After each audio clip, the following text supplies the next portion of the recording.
अस्सलाम वालेकुम students, welcome to my YouTube channel. बच्चों, आज हम बायो का चैप्टर नंबर 8 का टॉपिक पढ़ेंगे, सेलुलर रेस्पिरेशन। तो सेलुलर रेस्पिरेशन जो है ये ऐसा अमल है जिसमें ऑर्गेनिज़म्स अपनी खुराक से तवानाई हासिल करते हैं।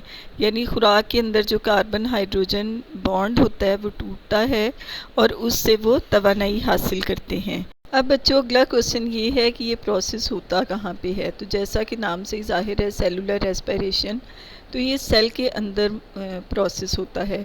और सेल के अंदर भी साइटोप्लाज्म में और उसके बाद जो सेल का पावर हाउस है यानी माइटोकॉन्ड्रिया, उसके अंदर ये प्रोसेस वकूफ़ पज़ीर होता है। अब ये मैंने नीचे एक एनिमेटेड डायग्राम लगाई है, उसमें अगर आप देखें तो ये देखें बाहर से न्यूट्रिएंट्स जो हैं वो सेल के अंदर एंटर हो रहे हैं, वहाँ से उनकी ब्रेक डाउन होती है, फिर वो माइटोकॉन्ड्रिया में जाते हैं और माइटोकॉन्ड्रिया में जो है वो ऑक्सीजन रिप्लेस होती है कार्बन डाइऑक्साइड से, प्लस वाटर प्लस एनर्जी। तो ये पूरा प्रोसेस आपको नज़र आ रहा होगा। उसके बाद बच्चों हम बात करें कि सेलुलर रेस्पिरेशन की इकसाम कितनी हैं, तो इसकी दो इकसाम हैं, एरोबिक रेस्पिरेशन और एनएरोबिक रेस्पिरेशन। इसको अब हम वन बाय वन करके देखेंगे। बच्चों, सेलुलर रेस्पिरेशन की पहली जो किस्म है वो एरोबिक रेस्पिरेशन है। तो एरोबिक रेस्पिरेशन एक ऐसा अमल है जो कि ऑक्सीजन की मौजूदगी में वकूफ़ पज़ीर होता है और इसमें खुराक की मुकम्मल तौर पर ऑक्सीडेशन हो जाती है। यानी मुकम्मल तौर पर जो उसके बॉन्ड्स हैं, कार्बन हाइड्रोजन बॉन्ड्स जो हैं वो मुकम्मल तौर पर टूट जाते हैं और ज़्यादा से ज़्यादा तवानाई हासिल होती है।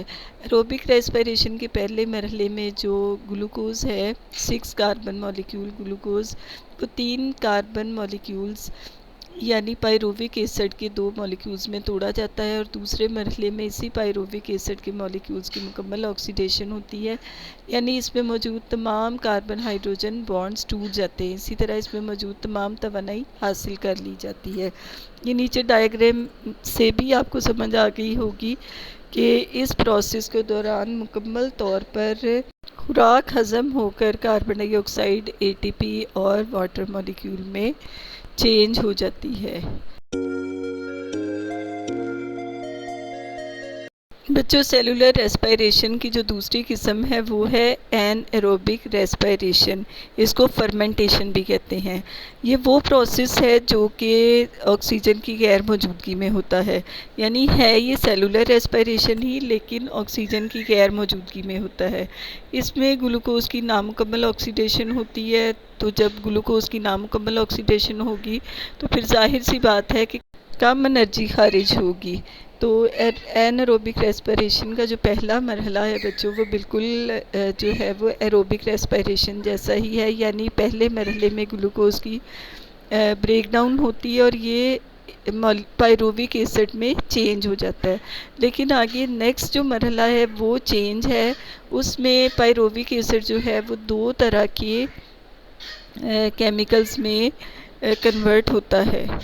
जैसा कि आप ये डायग्राम में देख सकते हैं कि स्टार्ट में ग्लूकोज है और फिर उसके बाद पायरुवेट बनता है और पायरुवेट में आगे फर्मेंटेशन होती है और 2 तरह के केमिकल्स बनते हैं। ऊपर जो है वो जो है अल्कोहलिक फर्मेंटेशन है, यानी इसमें इथाइल अल्कोहल बनती है और नीचे जो है वो लैक्टिक एसिड फर्मेंटेशन है।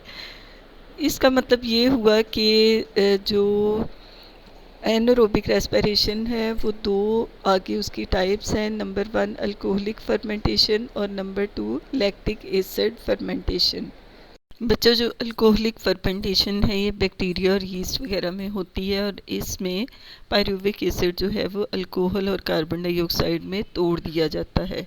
उसके बाद अगर हम लैक्टिक एसिड फर्मेंटेशन देखें तो ये इंसान और दूसरे जानवरों के मसल्स में होती है, स्केलेटल मसल्स में। इसमें होता क्या है कि जब हम एक्सरसाइज वगैरह करते हैं तो जल्दी जल्दी में ऑक्सीजन की मुकम्मल तौर पर सप्लाई नहीं मिलती, इसलिए पायरुविक एसिड जो है वो लैक्टिक एसिड में चेंज हो जाता है और स्केलेटल मसल्स में मसल फटीग की हालत में हमें वो मालूम होता है या पाया जाता है, और वो जो पायरोविक एसिड है वो लैक्टिक एसिड में चेंज हो जाता है। तो इसलिए इस फर्मेंटेशन को लैक्टिक एसिड फर्मेंटेशन कहते हैं।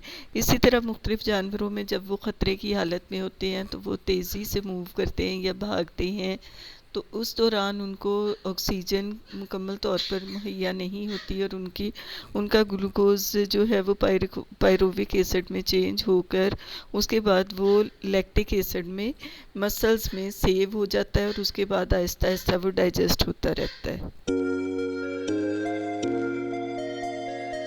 अब बच्चों हम देखते हैं कि फर्मेंटेशन की अहमियत क्या है। तो आपकी बुक में जो पॉइंट्स थे मैंने उनको हेडिंग्स दे दी हैं।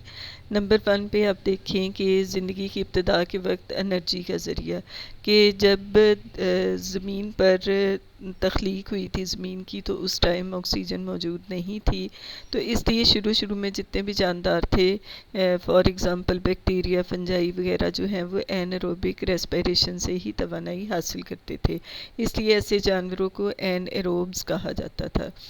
फिर फर्मेंटेशन का नंबर 2 फ़ायदा क्या है कि वर्जिश के वक्त एनर्जी सोर्स मुहैया करता है। जैसे इंसान के स्केलेटल मसल्स जब ज़्यादा काम करते हैं तो वर्जिश के दौरान तो ऑक्सीजन की फराहमी ज़रूरत के मुताबिक पूरी नहीं होती। ऐसी सूरत में स्केलेटल मसल्स एनारोबिक रेस्पिरेशन करते हैं और तवानाई हासिल करते हैं। तीसरा फ़ायदा फर्मेंटेशन का बच्चों मुफीद मसनूआत की तैयारी है, यानी साइंसदानों ने बैक्टीरिया और फंजाई में होने वाली फर्मेंटेशन से इंसान के लिए मुफीद मसनूआत बनाई। मिसाल के तौर पर पनीर की तैयारी, दही की तैयारी और यीस्ट में होने वाली फर्मेंटेशन को शराब साजी और बेकरी की मसनूआत में इस्तेमाल किया गया। इसी तरह एक फंगस में होने वाली फर्मेंटेशन से सोया पौधे की चटनी यानी सोया सॉस तैयार की जाती है। अब बच्चों हम सेलुलर रेस्पिरेशन का अगर मैकेनिज़्म देखें तो इसके 3 बड़े मराहल हैं। Number 1 glycolysis, number 2 Krebs cycle और नंबर 3 इलेक्ट्रॉन ट्रांसपोर्ट चेन। तो इसको अब हम 1 बाय 1 देखेंगे। नंबर 1 पे बच्चों आ जाता है ग्लाइकोलिसिस। ग्लाइको मीन ग्लूकोज और लाइसिस मीन ब्रेक डाउन। तो इस मरहले में ग्लूकोज की ब्रेक डाउन होती है, यानी ग्लूकोज को तोड़ा जाता है। ग्लूकोज जो है ये एक 6 कार्बन कंपाउंड है और जब इसको तोड़ा जाता है तो 3 कार्बन कंपाउंड के 2 मॉलिक्यूल्स यानी पायरोविक एसिड के 2 मॉलिक्यूल्स बनते हैं और इस दौरान 2 ATP और NADH हासिल होते हैं। इस प्रोसेस को ग्लाइकोलिसिस कहते हैं। ये प्रोसेस जो है बच्चों ये साइटोप्लाज्म में होता है और इस प्रोसेस के लिए ऑक्सीजन की ज़रूरत नहीं होती, इसलिए ये एनारोबिक रेस्पिरेशन में भी वकूफ़ पज़ीर होता है। अब आप ये नीचे इक्वेशन देखें तो इसमें आप देखें ग्लूकोज के 1 2 3 4 5 6 जो है 6 कार्बन ग्लूकोज आपको नज़र आ रही है। उसके बाद दूसरी साइड पे अगर आप देखें तो पायरोविक एसिड के 2 मॉलिक्यूल्स बन जाते हैं जो कि 3 कार्बन हैं और अगर आप ऊपर देखें तो 2 ATP जो हैं वो पहले यूज़ हो रहे हैं और उससे जो है 4 ATP जो हैं वो हासिल होते हैं। बच्चों आप ग्लाइकोलिसिस का प्रोसेस नीचे एनिमेटेड डायग्राम में भी देख सकते हैं। नेक्स्ट बच्चों आगे आ जाता है क्रेब्स साइकिल। तो जब ग्लाइकोलिसिस में पायरोविक एसिड बनता है तो ये पायरोविक एसिड जो है ये साइटोप्लाज्म से माइटोकॉन्ड्रिया के मैट्रिक्स में चला जाता है। ठीक है, वहाँ पर ऑक्सीजन भी मौजूद होती है और यहाँ पर रिएक्शंस का एक सिलसिला शुरू हो जाता है जिसे एक बरतानवी बायोकेमिस्ट सर हैंस क्रेब्स ने दरियाफ्त किया था, तो उसी के नाम पर इसको क्रेब्स साइकिल का नाम दिया गया था। तो क्रेब्स साइकिल से पहले पायरोविक एसिड को एसिटाइल कोएंजाइम में तब्दील किया जाता है और इस दौरान कार्बन डाइऑक्साइड और NADH भी बनते हैं। उसके बाद क्रेब्स साइकिल में एसिटाइल कोएंजाइम की कार्बन डाइऑक्साइड में मुकम्मल ऑक्सीडेशन हो जाती है और इसके नतीजे में ATP और तवानाई वाले कंपाउंड्स यानी NADH और FADH2 बनते हैं और FADH2 जो है ये बच्चों फ्लेविन एडेनिन डाइन्यूक्लियोटाइड की रिड्यूस्ड शक्ल होती है। अब बच्चों ये क्रेब्स साइकिल की डायग्राम देखें तो सबसे पहले पायरोविक एसिड है, इसमें कोएंजाइम शामिल किया जाता है तो ये एसिटाइल कोएंजाइम ए में चेंज हो जाता है और इस दौरान कार्बन डाइऑक्साइड गैस भी खारिज होती है। फिर आगे ये क्रेब्स साइकिल में चला जाता है और इस दौरान ये देखिए आपको NAD जो है वो NADH में चेंज होता हुआ और FAD जो है वो FADH2 में चेंज होता हुआ नज़र आ रहा है और इस दौरान ADP भी ATP में चेंज होता है, यानी खासी एनर्जी खारिज होती है। नेक्स्ट बच्चों आगे आ जाता है इलेक्ट्रॉन ट्रांसपोर्ट चेन और ये मरहला भी माइटोकॉन्ड्रिया की मेम्ब्रेन में वकूफ़ पज़ीर होता है। याद रहे कि क्रेब्स साइकिल जो है वो माइटोकॉन्ड्रिया के मैट्रिक्स में होता है जबकि इलेक्ट्रॉन ट्रांसपोर्ट माइटोकॉन्ड्रिया की मेम्ब्रेन में होती है। इस मरहले में NADH और FADH2 से इलेक्ट्रॉन्स और हाइड्रोजन आइंस निकलते हैं और इस तरह वो खुद दोबारा NAD और FAD बन जाते हैं। इससे निकलने वाले इलेक्ट्रॉन्स एक इलेक्ट्रॉन ट्रांसपोर्ट चेन में से गुजरते हैं और अपनी तवानाई मुसलसल खारिज करते ही रहते हैं और ये तवानाई जो है ये ATP बनाने में काम आती है। इलेक्ट्रॉन ट्रांसपोर्ट के चेन के आखिर में इलेक्ट्रॉन्स और हाइड्रोजन आयंस ऑक्सीजन के साथ मिलते हैं और दोबारा से फिर पानी बना देते हैं। तो बच्चों इस पूरे प्रोसेस को हम एक वीडियो के ज़रिए से देखते हैं। अब ये परिंदा तमाम जानदारों की तरह सेलुलर रेस्पिरेशन करता है। सेलुलर रेस्पिरेशन के दौरान जानदार न्यूट्रिएंट्स की तोड़ फोड़ कर ATP की सूरत में तवानाई पैदा करते हैं। अब हम देखते हैं कि ये किस तरह से होता है। हम इस परिंदे के सेल को देखें तो सेलुलर रेस्पिरेशन के ज़्यादातर मराहल सेल के साइटोप्लाज्म और माइटोकॉन्ड्रिया में होते हैं। अब हम माइटोकॉन्ड्रिया को जूम करें तो माइटोकॉन्ड्रिया और साइटोप्लाज्म में वकूफ़ पज़ीर होते हैं। हम सेलुलर रेस्पिरेशन देखिए तो इसके 4 मराहल है। नंबर 1 ग्लाइकोलिसिस, फिर क्रेब्स साइकिल और तीसरा इलेक्ट्रॉन ट्रांसपोर्ट चेन। ग्लाइकोलिसिस जो कि साइटोप्लाज्म में वकूफ़ पज़ीर होता है, इसमें ग्लूकोज जो कि 6 कार्बन कंपाउंड है, ये 3 कार्बन कंपाउंड पायरुवेट में टूटता है और इस दौरान 2 ATP खारिज होते हैं और साथ ही साथ NADH बनता है जो कि बाद में दूसरे प्रोसेस में यूज़ होता है। फिर पायरुवेट जो है वो माइटोकॉन्ड्रिया के मैट्रिक्स में चला जाता है और वहाँ पर एसिटाइल कोएंजाइम बनता है जिसके दौरान कार्बन डाइऑक्साइड गैस खारिज होती है और साथ NADH बनते हैं जो कि बाद में इलेक्ट्रॉन ट्रांसपोर्ट में इस्तेमाल होते हैं और प्रोसेस क्रेब्स साइकिल की तरफ चला जाता है जहाँ पर मज़ीद कार्बन डाइऑक्साइड खारिज होती है और NADH और FADH2 बनते हैं। इस दौरान भी 2 ATP खारिज होते हैं और नेक्स्ट प्रोसेस इलेक्ट्रॉन ट्रांसपोर्ट में चला जाता है। इलेक्ट्रॉन ट्रांसपोर्ट में NADH और FADH2 अपने इलेक्ट्रॉन सेंड करते हैं जिसकी वजह से बहुत सारी एनर्जी प्रोड्यूस होती है जो कि ATP की तैयारी में इस्तेमाल होती है।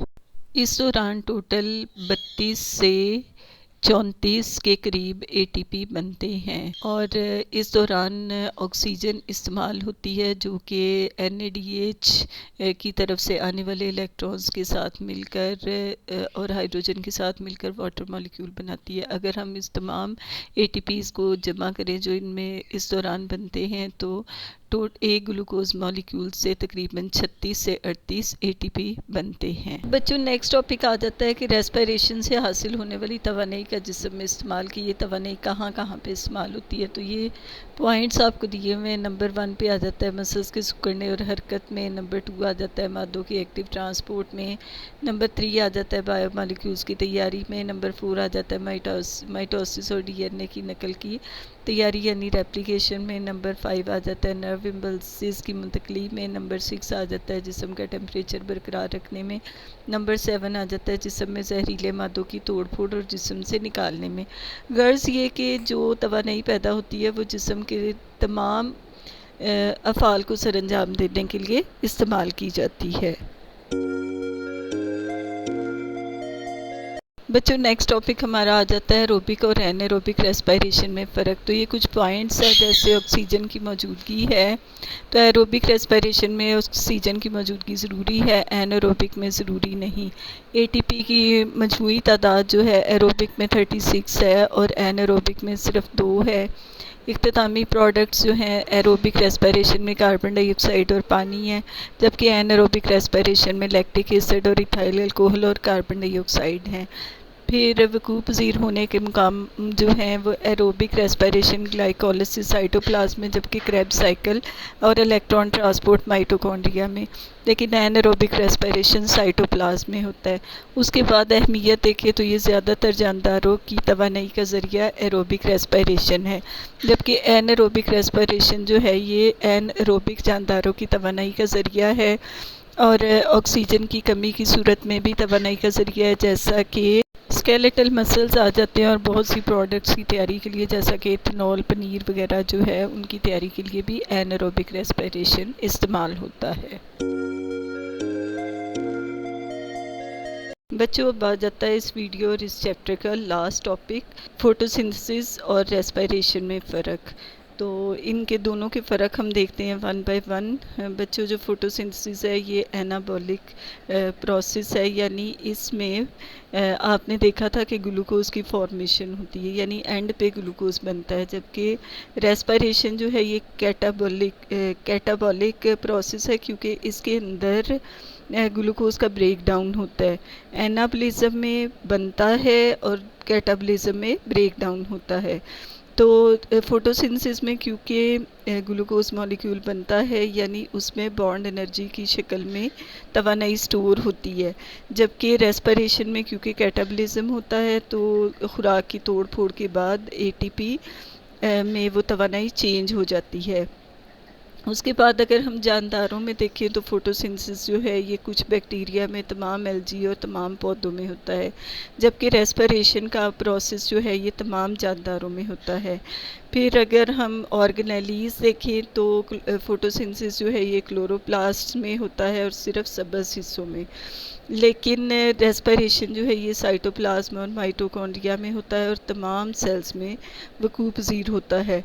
उसके बाद फोटोसिंथेसिस जो है ये सिर्फ दिन के वक्त में होता है, क्योंकि इसको सूरज की रोशनी दरकार होती है, जबकि रेस्पिरेशन जो है ये दिन और रात दोनों टाइम में होता है, क्योंकि इसमें एनर्जी की ज़रूरत होती है सारा दिन के लिए, सारी रात के लिए, और इसमें सूरज की रोशनी इन्वॉल्व नहीं होती। बच्चों, इसके साथ ही हमारी आज की वीडियो ख़त्म होती है। उम्मीद है कि आपको आज की वीडियो भी अच्छी लगी होगी और अच्छी तरह समझ आ गई होगी। तो बच्चों, मेरे चैनल को लाइक करना, सब्सक्राइब करना और शेयर करना ना भूलिएगा। Thank you so much. अल्लाह हाफिज़।